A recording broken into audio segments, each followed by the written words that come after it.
Merakyat. Hah? Merakyat. Oh merakyat. Oh udah siap terjun ke bawah. Iya. Terus lagi nyari bangsat, mana nih bangsat? Lah makanya kok kenapa kita berdua doang ini? Saya WA, Katanya lagi keliling, lagi cari duit buat modal nyalek.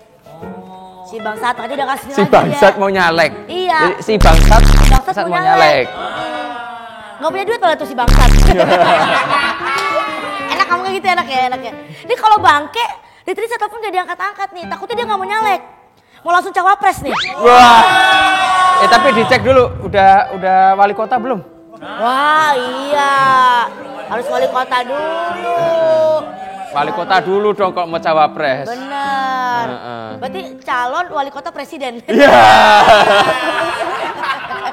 Oh itu maksudnya cawapres tuh itu ya? Iya emang cawapres itu emang dibentuk untuk para wali kota gitu. Oh iya. Ah rata-rata ketawa nih. Kenapa bangke? Ada kabar gembira apa? Kenapa? Ada kabar gembira apa? Nangis kan ini. Tuh. Kabar duka berarti. Ini ya kena ketipu investasi bodong. Pusar. Bukan pusat investasi bodong tuh. Lagi hamil 2 bulan kayak dilihat itu. Punya aku dibuka dong mas. Enggak. Emang ada itu. Ini kena investasi. Maksudnya apa? Emang kamu investasi apa? Kan kemarin tuh 8 episode kagak ada. Ya. Itu kan sibuk ini program kampanye gue jual beli. Oh, jual beli program kampanye. Jadi gue mau ngebantu caleg-caleg biar keangkat. Guanya yang boncos. Lagian kalau kampanye mah kan gak usah pakai program. Yang penting ada amplopnya. Emang gitu mas? Hah? Gitu ya? Gak tahu. Tahu saya sih gitu. Ya berarti bener. Berarti bener. Dengar kabar ya 8 episode gue kagak ada udah jadi ketum aja. Coba kemarin absen 8 episode lagi jadi 16. Cawapres. Jadi naiknya karirnya Mas Kaisang, turunnya karir gue ya? Kita opening aja dulu aja nih. Opening? Iya, oke, siap ya? Diganti lagi ya judulnya ya. Oke. Ayo ready? Ready? Selamat datang di PDP Podcast dengan Pak Menteri.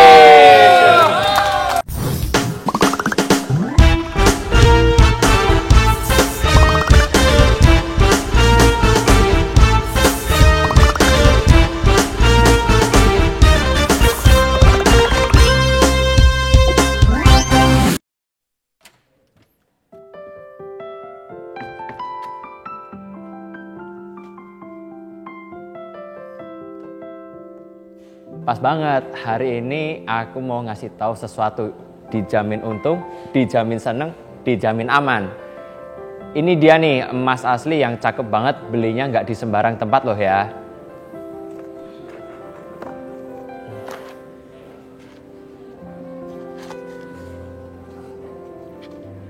Kalau mau yang harganya transparan, gramasinya sesuai, garansi buybacknya sesuai harga pasar, kalian wajib belinya di Semar Nusantara yang sudah berdiri sejak tahun 1969. Koleksinya banyak yang cakep loh.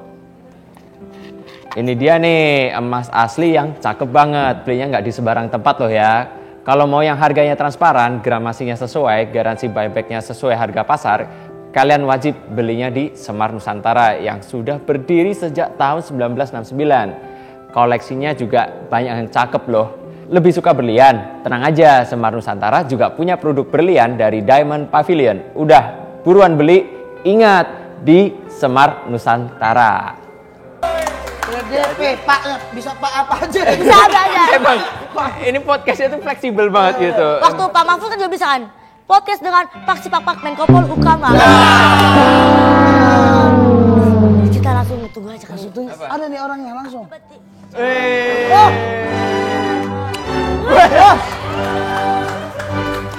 Selamat datang. Ketua umum. Ini WC umum nih Pak. Saya dana umum, Pak. Dana umum berarti tabungan bersama dong. Tabungan bisa. Maksudnya gimana tuh, Pak? Bisa ambil bareng-bareng. Bisa nabung sama-sama di sini. Nabung di bagian mana? Satu lubang rame-rame. Satu lubang tabungan maksudnya. Iya. Silakan. Ya. Katanya ini Pak Menteri itu pertama kalinya mau menginjakkan kaki ke podcast. Tahu gak ini karena Legend apa? nih, berarti. Karena apa sih? Karena penting banget yang kita omongin hari ini. Iya, maksudnya karena isinya kan daging semua di sini. Itu satu. Satu. Yang kedua takut Pak Presiden kali. Gak enak. Gak enak. Karena nggak enak, sungkan.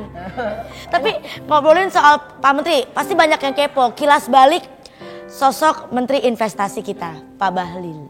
Dulu Bapak ini kecilnya tinggal di Maluku, apakah asli orang Maluku? Gini, saya itu lahir di Banda. Oh Banda lahirnya. Kami itu, ibu saya orang sana.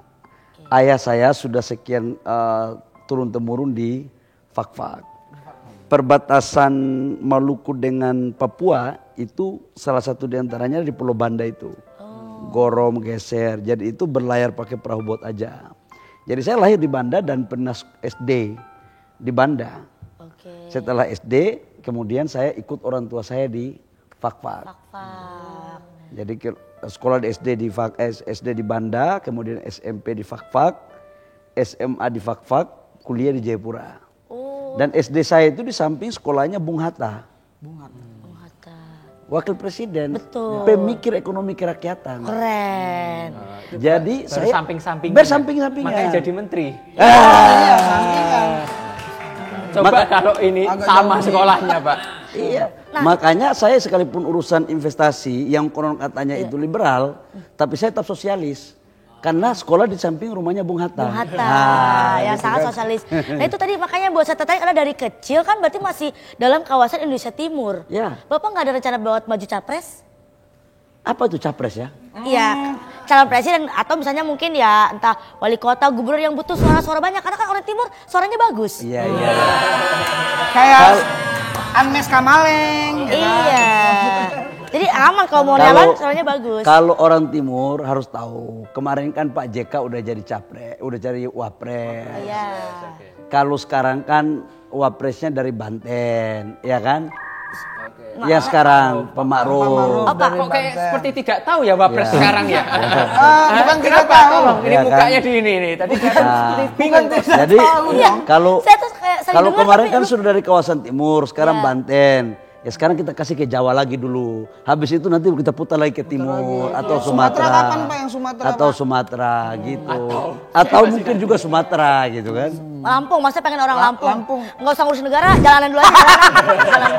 Jalanan aja belum Jalan bener aja ini. belum bener ya. Apa, jadi mendukung Gubernur Lampung untuk jadi cawapres. Jangan langsung ke situ. Saya Nah, kan bisa ya jadi ada lagi yang jadi diliatin bener gue nih sekarang pergerakan gue sama beliau. Kan ada yang apa yang jadi dari wali kota sekarang mau dicalonin ke jadi cawapres. Iya. Gubernur juga bisa. dong. Bisa tapi ya istirahat dulu aja Pak, capek ya kan. Kan ngurusin jalan gitu loh. Tapi Bapak kan dari Fak-Fak, berarti pernah nggak ngalamin disekap Mamat Al-Katiri, Pak?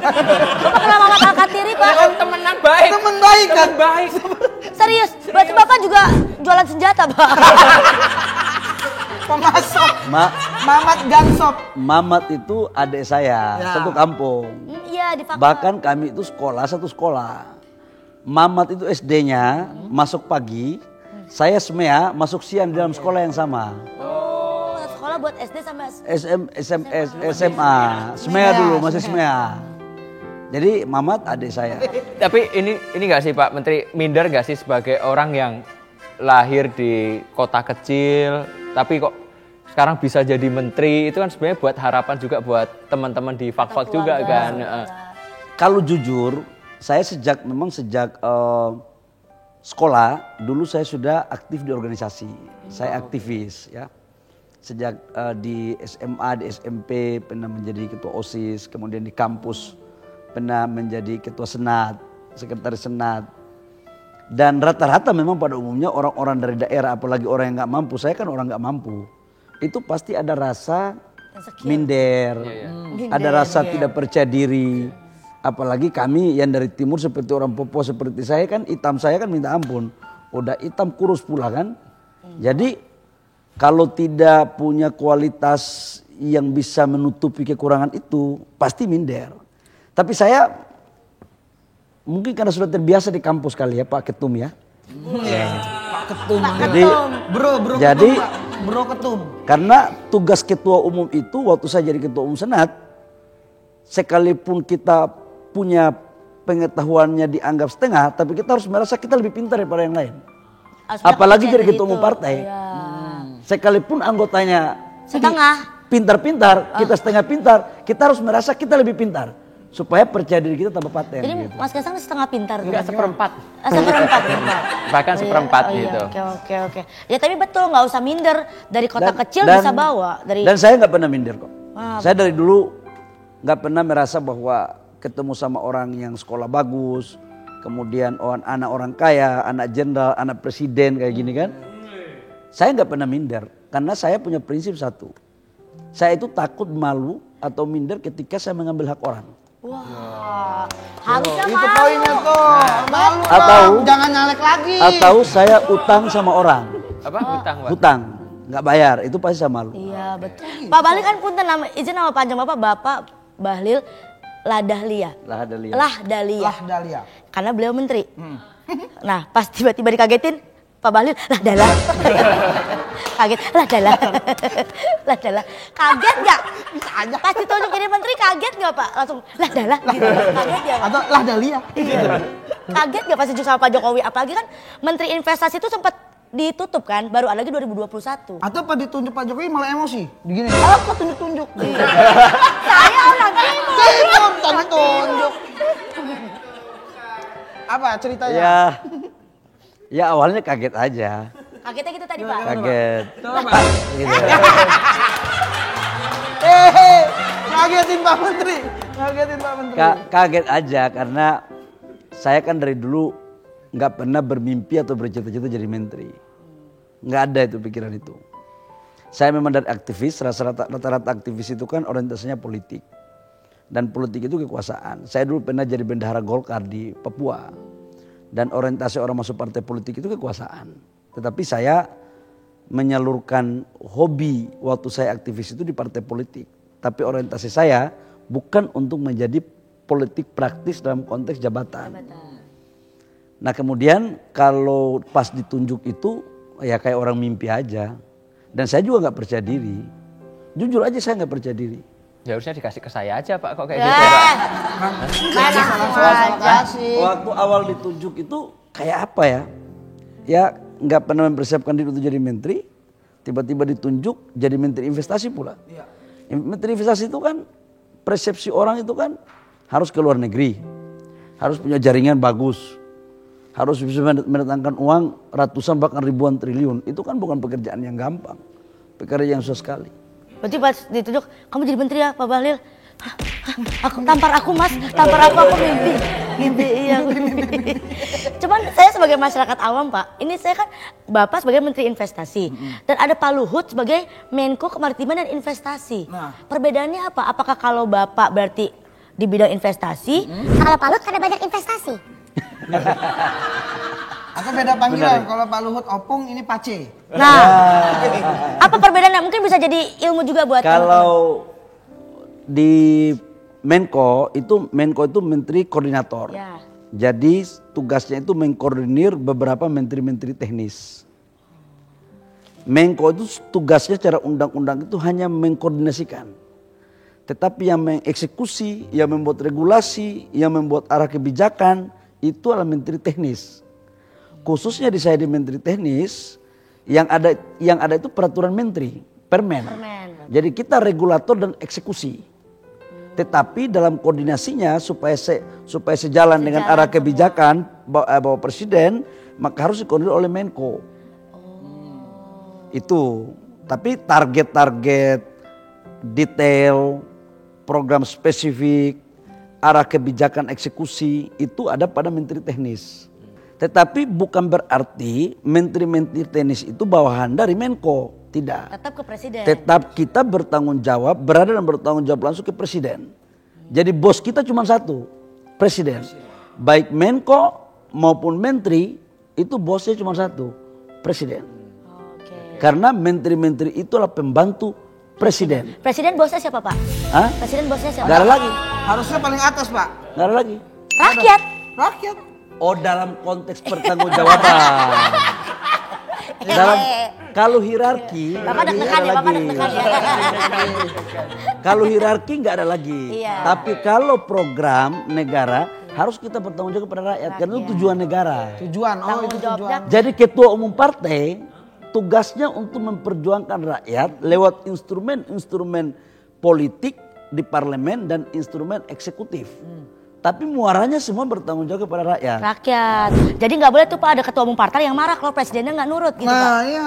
Enggak boleh. Nggak boleh kan Pak? Karena presiden itu dipilih oleh rakyat. Betul Pak. Nggak boleh. Kamu kalau nggak ada saya nggak jadi apa-apa nih. Nggak bisa. Boleh. Tinggi presiden dong. Udah dicatat tadi ilmu tadi. Air panas. Gimana Pak? Mulai nyesel nggak pada datang ke podcast Pak? Panas. Minum dulu ya Pak. Minum dulu Pak. Ambil Kok kita. sudah ada bekasnya ya? Enggak, cuma properti aja, Pak. Oh gitu ya. Yang Atau asli. karena ada ketua umum bekas dan ketua umum sesungguhnya.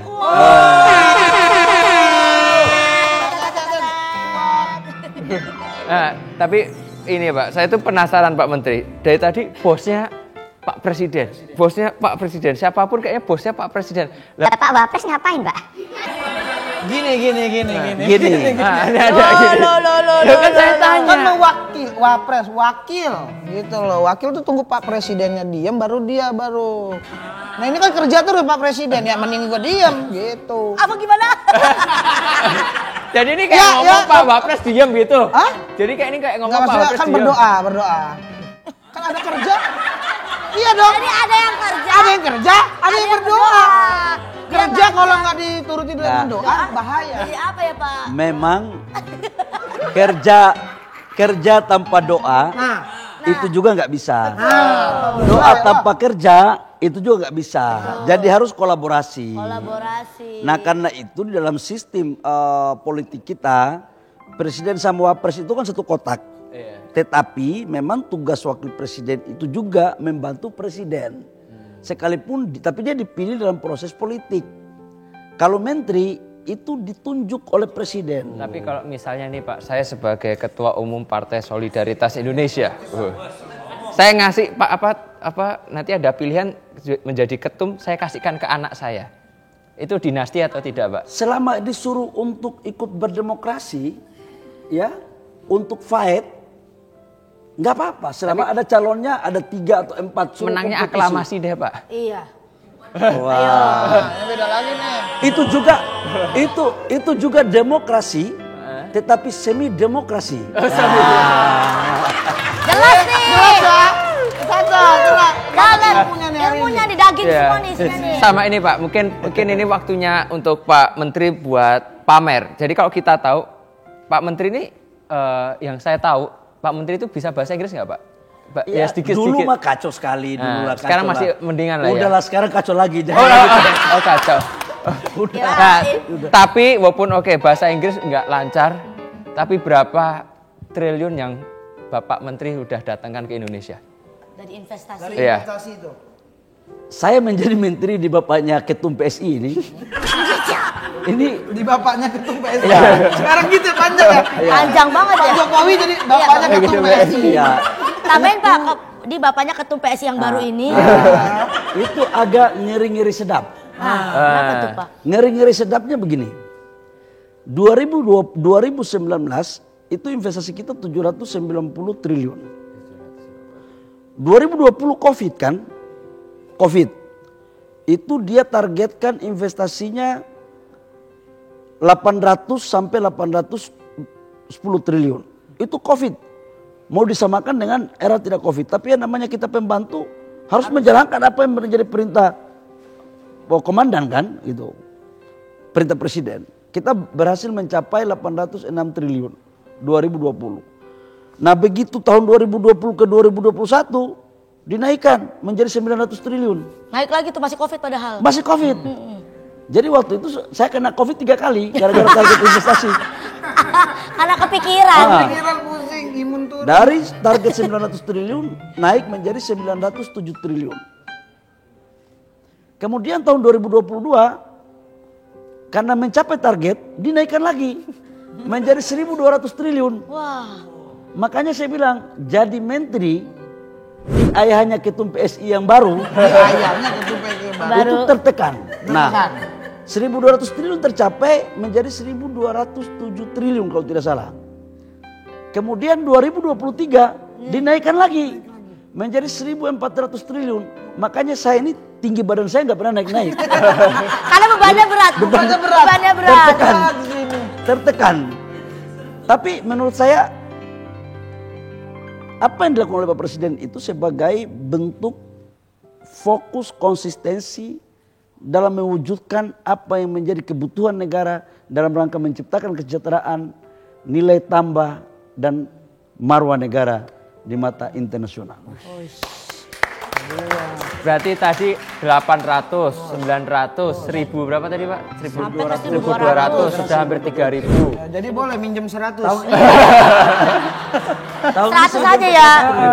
Berarti kira-kira tahun ini selama Pak Menteri menjabat mungkin 4.000 lah, 4.000 triliun ya. 4.000 triliun, bayangkan.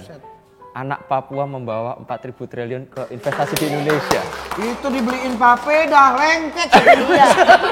4.000 triliun, lengket. Dengan bahasa Inggris setengah-setengah. Ya, dengan bahasa Inggris. Which Coba Pak kalau bisa ketemu investor luar negeri. Ah, kita coba. gimana, Pak? Aduh, ayo Pak. Ada mainan lain yang kalian bisa buat. Ya kan, nggak apa-apa kan biasanya. Saya kalau ketemu sama investor, kan bahasa China, Iya. Jepang, Korea, itu mereka juga tidak tahu bahasa Inggris. Betul. Jadi pede aja Pak. Beda, bahasa tubuh. Yuk, oke. Oh, yang China enggak, wacung gitu. Mereka rata-rata bawa Translator juga, ya. iya. Saya sama. juga bawa Iya. translator dan sebagian tuh pakai bahasa Cina, bahasa Korea, Arab begitu juga. Jadi sebenarnya menurut saya justru orang-orang Korea, orang Jepang, orang China itu lebih cinta terhadap negara mereka karena mempergunakan bahasa mereka. Kita ini aja terlalu gaya. Kita sok apa ya? Sok merasa modern kalau tahu bahasa Inggris. Padahal tidak mesti juga kita harus hafal bahasa mereka. Saya punya prinsip satu. You butuh saya, you datang. Ya, yuk datang. Kalau you menganggap Indonesia penting, you belajar bahasa Indonesia. Iya, itu harus. Jadi Pak Menteri ini kalau ketemu sama investor cuma 3 kata. Apa tuh? Hello, good morning, happy new year. Oke. Itu. Kita masuk contoh. Bapak jual saya ke bapak-bapak ini, coba. Negosiasi kan Bapak Pak. orang marketing. Saya orang Cina, Pak, orang Cina saya. Ini produknya produk unggul nih. Nah, pokoknya Pak, ini produk lokal kualitas internasional. Bapak kan coba. Bapak marketing saya ke bapak-bapak ini. Saya investor. Saya investor Cina. Ayo investor Cina. Oke. Jackie Chan. Kalau datang pertama Ni hao ma, xie. Itu doang. Pak, terakhir Pak, terkait isu rempang. Apa rempang? Itu bagaimana itu Oh Pak? iya. Oh, rempang yang di Kepri. Iya. Yang di Batam ya. Mungkin butuh. Rempang itu kan satu wilayah di Kota Batam, Provinsi Kepri. Yang wilayahnya ini merupakan bagian konsesi yang dikuasai oleh BP Batam. Oke, ya. Ini Rempang. Rempang ini total luas wilayahnya untuk hutannya 17.000 hektar, 17.000 lebih. Dari 17.000 lebih itu 10.000 lebih hutan lindung. 7.500 hutan produksi konversi. Dan 570 hektar itu APL. Apa itu Pak? Areal pengguna lainnya yang sudah bisa dipakai. Hutan produksi itu adalah hutan yang tidak bisa diapa-apain terkecuali diturunkan statusnya. Tapi kalau hutan lindung itu nggak boleh. Ya, itu. Nah itu Rempang. Dan Rempang ini sudah dikerjasamakan dengan perusahaan namanya MEG sejak tahun 2004. Oke.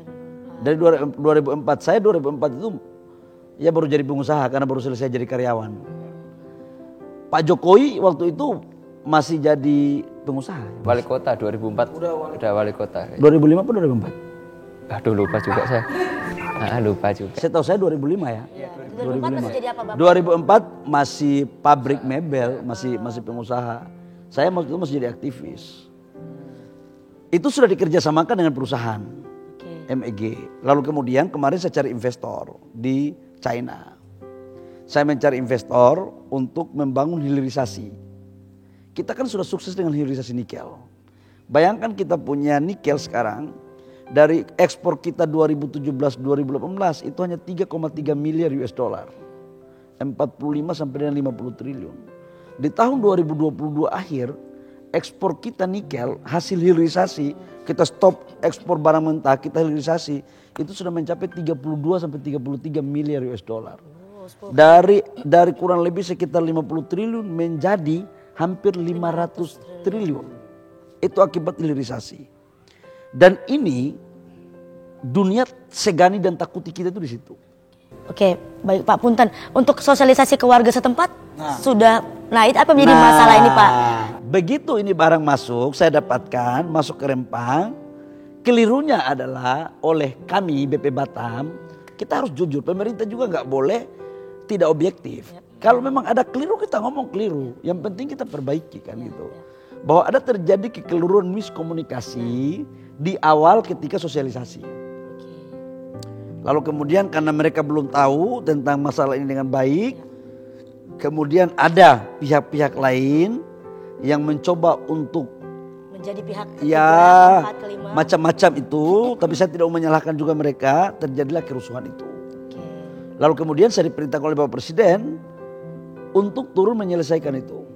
Dan saya turun ke kampung-kampung, saya temui toko-tokonya tanpa bawa ajudan. Saya datang pakai songko, tidak membawa pejabat siapa-siapa. Saya naik mobil Avanza di kampung yang seram itu. Karena waktu itu kan masih ketegangannya tinggi. Saya datang, saya sholat maghrib di rumah penduduk, rumah toko-toko, kita ngobrol, saya ajak bicara, makan. Dan alhamdulillah Rempang sekarang sudah beransur-ansur landai. Dan insya Allah target kita bisa selesai dengan baik. Semuanya itu dengan komunikasi yang baik. Itu yang paling penting Pak. Kuliah 4 SKS hari ini. Iya. Sama kayak Mas Gibran ada yang demo, rusuh-rusuh ditemuin, ditanya demo apa? Gak tahu Mas. Aku udah tahu ini apa ini. Iya. Kalian mau ngeluh apa? Enggak kok Mas. Iya. Tapi sebenarnya emang butuhnya komunikasi aja biar supaya rakyat lebih merasa dekat dengan wakilnya Pak. Ya sama dengan keputusan MK kemarin. Nah, masuk nih. Ya. Masuk nih. Kita sudah Nih. prasangka buruk. Prasangka buruk. Ya 40 tahun mau diturunkan 35 tahun. Karena ini nanti mau kasih privilege kepada si A, si B.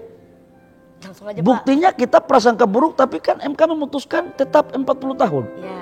Tetapi kalau anak-anak muda yang sudah punya prestasi lewat proses pemilu, saya rasa negara ini tidak bijak juga kalau kita tidak memberikan ruang kepada mereka. Betul. Kenapa tidak bijak? Populasi penduduk Indonesia di 2035 itu 70% adalah usia produktif. Ya. Dan bonus demografi itu di sana. Sekarang 17 tahun sampai 40 tahun jumlah pemilih itu 52 sampai 53%. Pertanyaan berikut adalah, kalau kemudian ruang untuk usia di bawah 40 itu tidak diberikan untuk menjadi pemimpin, berarti kan kita mengkebiri hak-hak mereka. Betul. Demokrasi seperti apa yang mau kita bicarakan? Ya. Tetapi kita juga tidak fair kalau memberikan ruang itu kepada anak-anak muda yang tidak berproses. Yang sembarangan. Yang sembarangan. Yang penting kan berproses. Orang jadi gubernur itu lewat pilkada. Rakyat yang memilih langsung. Jabatan yang dipilih langsung itu adalah pemilihan wali kota, bupati, gubernur. Menteri ini jabatan tidak dipilih oleh rakyat. Jabatan yang ditunjuk. Jadi kemudian kenapa kalau dia berhasil, kenapa kemudian kita tidak memberikan ruang yang sama dengan usia 40 tahun ke atas dalam rangka memberikan kontribusi terbaiknya kepada pembangunan bangsa dan negara. Jadi kalau nanti ini kan saya umur saya 30 tahun Pak. Bang Hatta berapa? 31. 31, 5 tahun kalau kita jadi wali kota, kita bisa jadi presiden ke depannya nggak apa-apa. Boleh kan Pak ya? Mimpi aja boleh. Oke kita mimpi. Ini Jangan ke kita Bro. mimpi. Bro contoh 31 tahun mau jadi wali kota. Iya. Habis itu mau calon presiden. Iya. Pertama, ada nggak partai yang mencalonkan bro? Nah. Tuh ada. Yang kedua ada satu lagi tantangan. Begitu dicalonkan oleh partai PSI, kemudian ikut pemilu, dipilih oleh rakyat enggak? Nah. Jadi ada 2 tahapan. Begitu kita sudah lolos syarat, ada nggak partai mencalonkan kita? Partai itu dalam memilih calon tidak bodoh. Biar kamu jadi wali kota tapi kalau partai mau calonkan. Betul. Iya kan? Karena partai nggak mungkin pingin kalah. Iya. Setelah dicalonkan, berjuanglah kau kepada rakyat untuk memilih. Jadi katakanlah biar kamu sudah jauh wali kota, tapi kalau wali kota tidak berprestasi, Nggak bakal atau dipilih. bupati tidak berprestasi, atau gubernur tidak berprestasi, jangan bermimpi kamu dipilih oleh rakyat Betul. untuk menjadi presiden atau wakil presiden. Jadi kita jangan sok merasa seperti Tuhan yang paling tahu. Biarkanlah rakyat yang menilai. Itulah hakikat daripada demokrasi. Wush. Jadi Keren banget. untuk warga Lampung. Pilih saya 5 tahun lagi. Nah, Oke. buat saya- closing nih Pak, Closing, terakhir. Ciri-ciri presiden ke depan yang bagus buat investasi Indonesia ke depan itu apa? Menurut Bapak. Harus yang bagaimana sih? Yang pertama adalah dia harus pro kepada dunia usaha. Oke, bro. Dia harus tegas. Tegas. Dia harus punya konsistensi. Dan jangan gampang dipengaruhi oleh siapapun. Dia harus teguh. Karena itulah hakikat daripada seorang pemimpin. Leadership. Berarti nggak boleh pengaruhi siapapun tidak Pak ya? Harus tegas ya. Tegas. Nasionalismenya harus bagus. Harus Nasionalis. cinta Kenapa? negara, cinta bangsa. Investasi itu kalau kita tidak mempunyai nasionalisme yang bagus, kita gampang dikendalikan oleh para pengusaha-pengusaha atau lembaga-lembaga asing. Yang nakal tapi. Contoh, aku mau kasih contoh. Kemarin IMF merilis temuan ekonominya terkait dengan salah satu diantaranya Indonesia. Dia mengatakan bahwa pertumbuhan ekonomi Indonesia bagus, inflasinya terjaga, salah satu pertumbuhan ekonomi terbaik di dunia. Dan dia juga menghargai terhadap proses hilirisasi dalam rangka memberikan nilai tambah. Tapi di poin B-nya dia merekomendasikan untuk mempertimbangkan tentang pelarangan ekspor mineral. Artinya apa? Ini kan mau intervensi negara kita. Ya. Saya lapor itu kepada Presiden. Presiden Jokowi mengatakan, Mas Bahlil, negara kita ini berdaulat. Yang tahu tujuan negara ini adalah pemerintah dan rakyatnya, bukan asing. Dan negara kita itu sudah merdeka. Jadi lawan. Jadi saya lawan ini barang Pak. Lawan. IMF bos, kita lawan. Keren. IMF bos. Itu karena presidennya jelas. Jelas konsistensi. Nah kalau presidennya nggak jelas, bisa ditekan-tekan. Gimana bisa kan? Nggak bisa. Aduh. Kamu ini Piye iki? bilangin kok. Iya. Yang penting pancen oye. Nah. Lu kayak logo obat. Yang berikut, presiden yang konsisten, tahu arah tujuan negara, tapi juga punya kemampuan manajerial. Karena kalau dia tidak mempunyai kemampuan manajerial, skill pada tataran teknis, dia bisa dikebulin oleh menterinya. Kalau Pak Jokowi bagaimana kita bisa ngebully dia? Oh dia tahu betul dia tahu kita tipu atau tidak tipu karena informasinya banyak. Karena kuasai teknis.